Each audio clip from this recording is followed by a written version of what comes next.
গুটি গুটি পায়ে শেষ পর্যায়ে চলে এসেছি। এবার কিন্তু বড়শি গেঁথানো কমপ্লিট এবং দেখতে যে পিঠে বড়শি গেঁথানো এবার ঘোরানো হবে, সেই দৃশ্য রেখেছি। বাপরে বাপ! এবং ভাবতে পারবেন না, লোকের তো হাততালি, ঢাকের আওয়াজ, যেখান থেকেই সব মানুষের হয়েছে। আর শুধু তাই নয়, তাদের প্রতিভা দেখলে আপনি অবাক হয়ে যাবেন।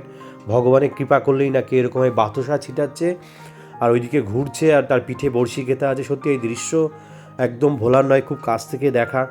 সবাই বলুন হর হর মহাদেব।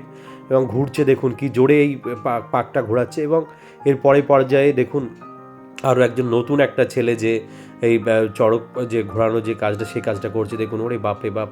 এবং লোক এদিকে মানে এরকম আরেকজনকে আবার তুলে দেওয়া হলো। পরে আরও একজন, সেও কিন্তু এই দেখুন বাতাসা ছিটকাচ্ছে, ছড়িয়ে দিচ্ছে এদিকে। আর হচ্ছে এদিকে লোক চড়ক পাটে সেই ঘোরানো সেই কাজটা কিন্তু সম্পূর্ণভাবে চলছে। খুব কাছ থেকে না দেখলে হয়তো বিশ্বাস করতে হবে একটা বড়শির ওপর থেকে মানুষ এইরকমভাবে ঘুরতে পারে। এবং গাছটাও তো সেরকম বড় গাছ এবং এরিয়াটা অনেক বড়, মাঠের মধ্যে কিন্তু এটা হচ্ছে, যেটা সত্যি ভোলার নয়।